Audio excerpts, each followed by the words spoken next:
ግምት የወጡ እጅግ ትኩስና ባለፉት 24 ሰዓት ውስጥ በዓለም አቀፍ ታማኝ የክረምት ዝውውር ገበያ የተረጋገጡ መረጃዎችን ይዘንላችሁ ቀርበናል። የማይክል አርቴታው አርሰናል ስብስቡን ወደ ላቀ ደረጃ ለማሻገርና የፕሪሚየር ሊጉን ዋንጫ በድጋሚ ለመጨበጥ እጅግ አስገራሚ የገንዘብ አቅርቦቶችንም እያዘጋጀ ይገኛል። በዚህ ቪዲዮ ውስጥ የምንዳሳቸው ዋና ነጥቦች እስከ መጨረሻው በጉጉት እንድትጠብቁ ያደርጋቸዋል። የመጀመሪያው የመድፈኞቹ የፊት መስመር አብዮት ሲሆን አርሰናል የቀድሞውን የማንቸስተር ሲቲ አጥቂ ጁሊያን አልቫሬስን ከአትሌቲኮ ማድሪድ ለመንጠቅ የጀመረው አስገራሚ ድርድር የደረሰበትን ደረጃም እንመለከታለን። በመቀጠል ደግሞ የብሩኖ ጉማሬሽ ጉዳይና ተጫዋቹ ለአርሰናል የሰጠው አውንታዊ ምላሽ ከኒውካስትል ግትር አቋም ጋር እያደረገ ያለውን ግብግብ በጥልቀት እንፈትሻለን። በመጨረሻም ክለቡ አዳዲስ ፈራሚዎችን ለማምጣት የፋይናንስ ሚዛኑን ለመጠበቅ የሚሸጣቸውን ኮከብ ተጫዋቾች ዝርዝርና ዋጋም እንቃኛለን። ወደ ዋናው ሰፊ ትንታኔ ከመግባታችን በፊት ባለፉት 24 ሰዓት ውስጥ የተመዘገቡ አጫጭር ስፖርታዊ ዜናዎችን እንቃኛለን። ታዋቂው የዝውውር ጋዜጠኛ ፋብሪዞ ሮማኖ እንደዘገበው የ16 ዓመቱ የአርሰናል አካዳሚ ድንቅ ኮከብ ኪራን ቶምፒሰን አዲስ ኮንትራት ለመፈረም ፈቃደኛ ባለመሆኑ ወደ ኒውካስትል ዩናይትድ ለመዘዋወር ሙሉ ስምምነት ላይ ደርሷል። በሌላ በኩል የቀድሞ ፈራሚዎቹን ሁኔታ ስንመለከት አርሰናል በክረምት ፒሮ ሂንካፔን እና ኢላን ሚለርን ማስፈረሙ የሚታወስ ሲሆን እነዚህ ተጫዋቾች ከወዲሁ ከቡድኑ ጋር ልምምድ በመጀመር ላይ ይገኛሉ።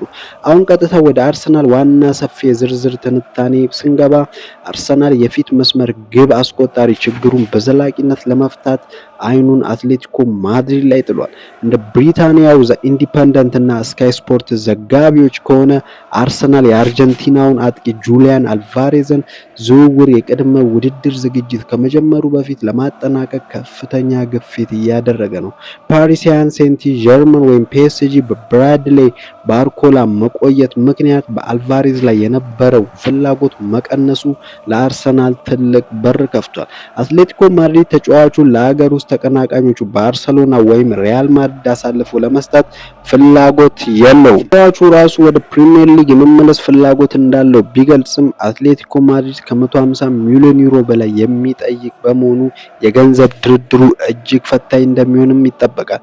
ማይክል አርቴታ ተጫዋቹን የቡድኑ የፊት መስመር ዋነኛ ምሰሶም ለማድረግ አልሟል።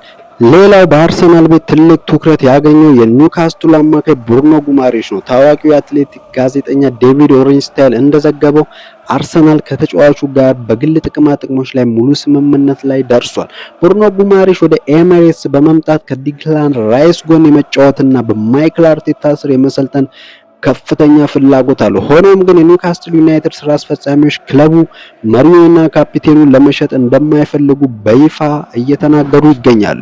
አርሰናል በመጀመሪያው ያቀረበው የ60 ሚሊዮን ፓውንድ ሂሳብ ውድቅ የተደረገ ሲሆን ኒውካስትል እስከ 90 ሚሊዮን ፓውንድ የሚጠጋ ገንዘብ እንደሚፈልግም ተጠቁሟል።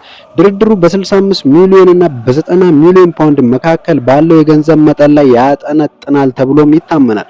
አርሰናል አዳዲስ ተጫዋቾችን ከማስፈረሙ በፊት የፋይናንስ ሚዛኑ ለመጠበቅ አንዳንድ ተጫዋቾችን ለመሸጥም እየተገደደ ይገኛል። በገበያ ላይ የቀረቡት ተጫዋቾች ግምት እንደሚያሳየው ክለቡ ጋብሪኤል ማርቲኔሊን ከ40 እስከ 50 ሚሊዮን ፓውንድ፣ ለአንድሮ ትሮሳርድ ከ15 እስከ 20 ሚሊዮን ፓውንድ፣ ትሮሳርድ በ20 ሚሊዮን ፓውንድ ለቱርኩ ክለብ መሸጡ ይታወሳል። ጋብሪኤል ጄሱስ ከ10 እስከ 15 ሚሊዮን ፓውንድ እንዲሁም ፋቢዮ ቬራን ከ10 እስከ 15 ሚሊዮን ፓውንድ ባለው ዋጋ ለመሸጥ ዝግጁ መሆኑም ተሰምቷል። ይህ የገንዘብ ማሰባሰብ ሂደት ለአልቫሬዝ እና ለጉማሬሽ ዝውውር መሳካት ወሳኝ ሚናም ይጫወታል። ሀሳባችሁን በኮሜንት መስጫው ላይ አጋሩን። ቪዲዮ ላይክ እና ቻናሉን ሰብስክራይብ ማድረጋችሁን አትርሱ። በቀጣይ ፕሮግራም እስከምንገናኝ